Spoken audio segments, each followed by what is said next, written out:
There's a reason the ancients wrapped their dead in gold, a reason they spoke to the stars and built temples aligned with Orion, a reason they measured a soul, not by its mind, but by its weight. Because to them, the soul wasn't one thing. It was a constellation. What if everything you believe about who you are is only a fraction?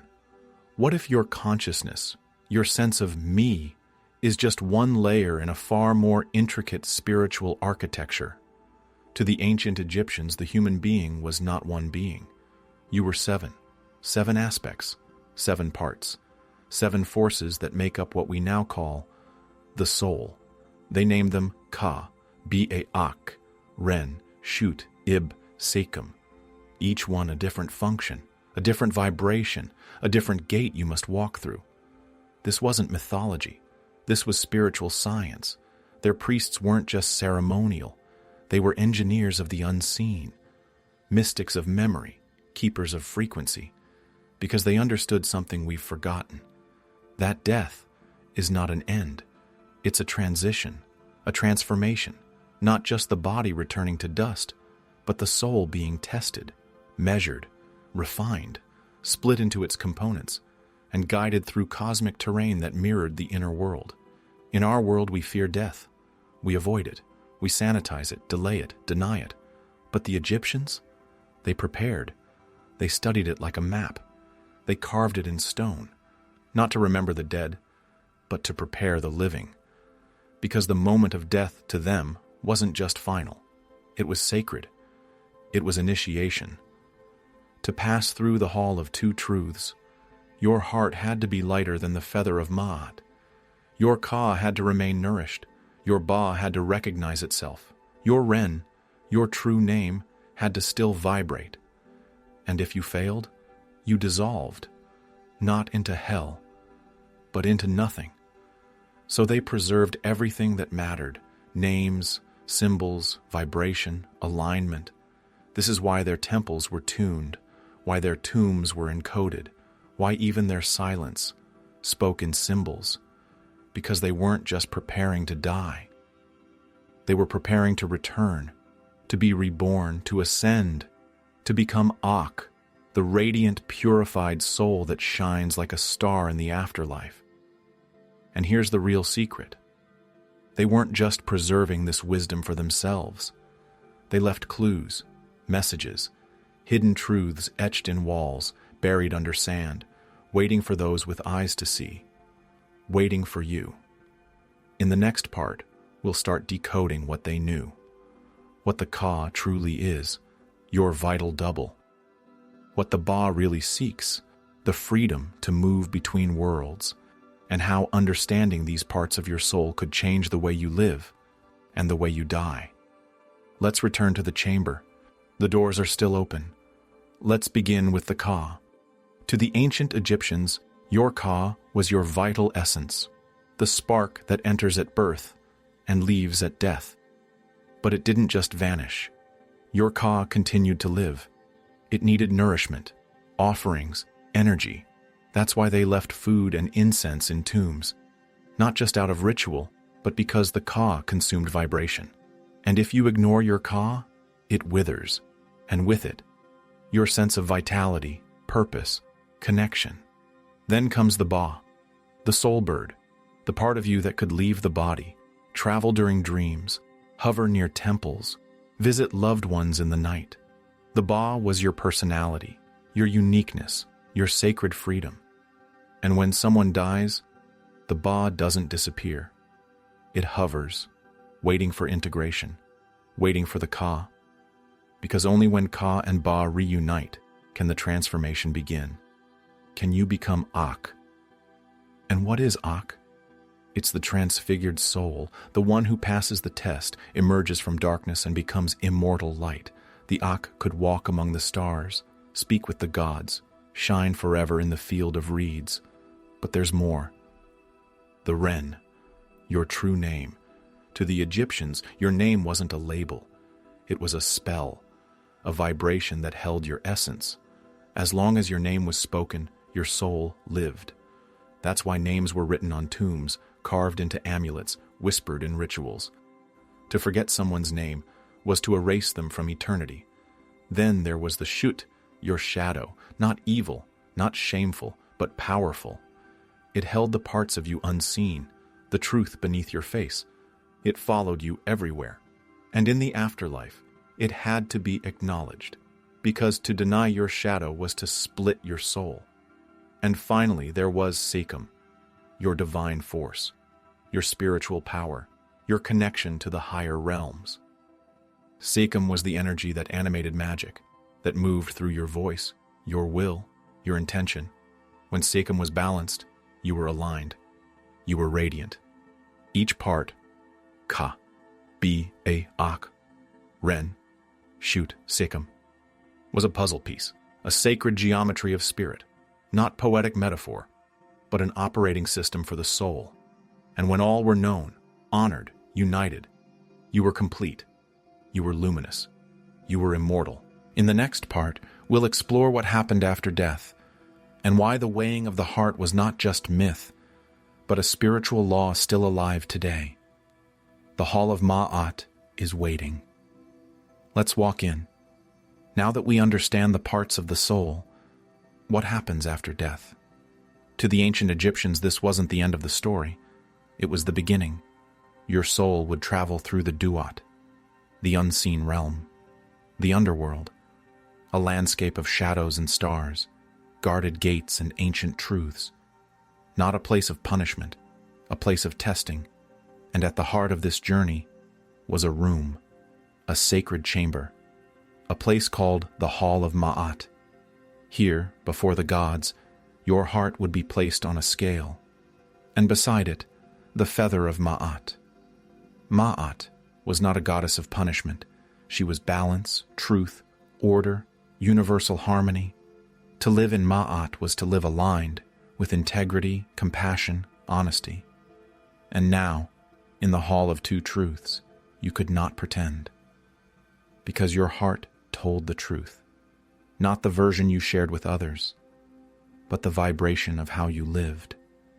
And if your heart was heavier than the feather, you could not pass. Your soul was devoured by Amet, a beast part lion, part crocodile, part hippopotamus. Not out of cruelty, but because nothing heavy can rise. But if your heart was light, if you lived with truth, if you aligned your parts, Ka, Ba, Shut, Ren, then the path opened. You became Ak, radiant, pure, reborn, and you entered the field of reeds, a mirrored version of Earth, where everything was perfect, balanced, eternal. Not as a reward, but as a reflection of your own soul's coherence. Now pause with me for a moment. This wasn't just about death. The weighing of the heart was a symbol, a reminder that every thought, every action, every unspoken truth is energy, and energy leaves a mark. So ask yourself, is your heart light?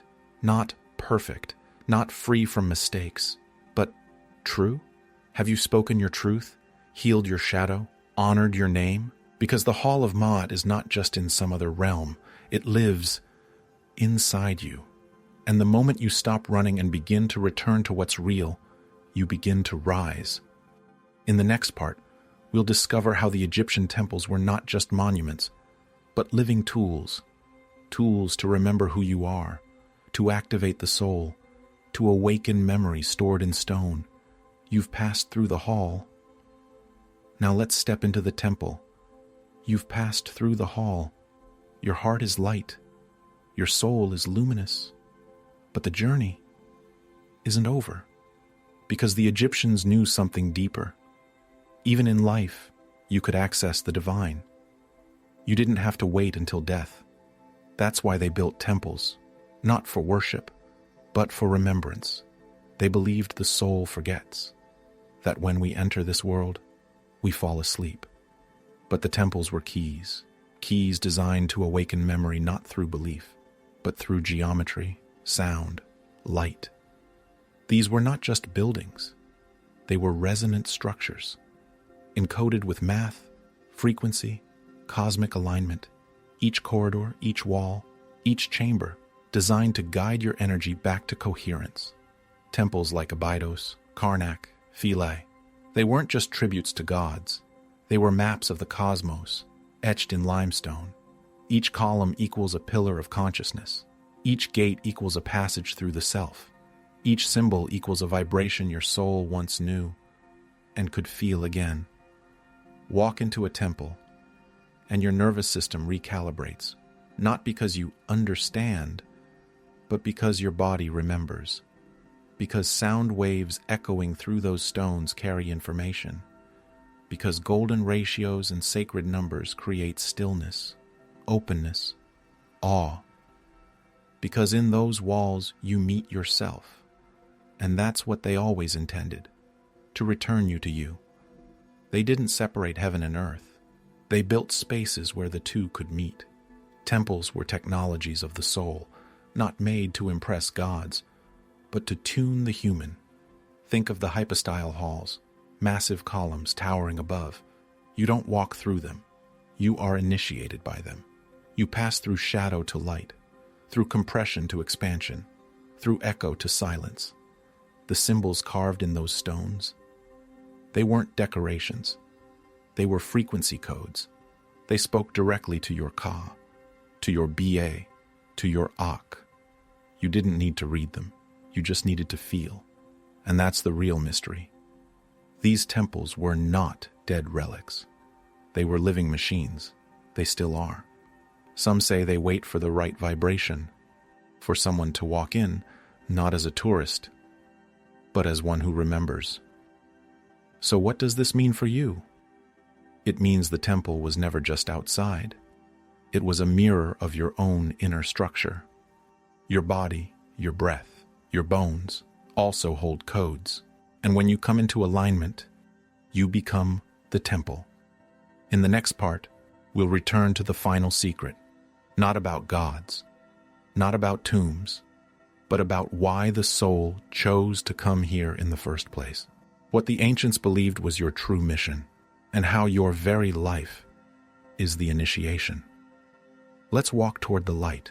So we've walked through the temples. We've entered the underworld. We've remembered the parts of the soul. But now comes the real question. Why are you here? Why did your soul choose to incarnate in a world that forgets? Why leave the stars only to stumble through shadow? The ancient Egyptians believed life itself was not a test. It was an initiation. Every joy, every sorrow, every love, every failure, not random, but sacred. Your soul chose this, not to be punished, but to remember, to walk through forgetfulness, so that remembering would mean something, to wear a name, to carry a shadow, to speak a truth, to learn how to love while being human, because only here, in this body, on this earth, can you experience contrast. The Ka can hunger, the Ba can fly, the Ak can rise, the Ren can echo, the Shayut can reveal, the Sekhem can activate. This life is not a distraction from spirit. It is the spiritual journey, the marketplace, the heartbreak, the silence, the laughter. It's all the temple. The Egyptians didn't run from death because they knew. The true fear is never having lived as a whole soul, not in pieces, not in roles, but as one sacred being in alignment. So here's what they left us: a map, a memory, a message in stone. And it says, you are not lost, you are not broken, you are not small, you are a constellation, a temple in motion, a breath wrapped in time, a soul that once burned like a star and came back to remember it. You don't need to become anything. You need only to awaken what was already placed within you. If you felt something stir as you listened, that's not by accident. That's your Ka listening, your Ba remembering, your Ak preparing to rise. So walk gently now. Speak your Ren with care. Honor your Shut. Stand in your Sekhem, and let your life be your temple.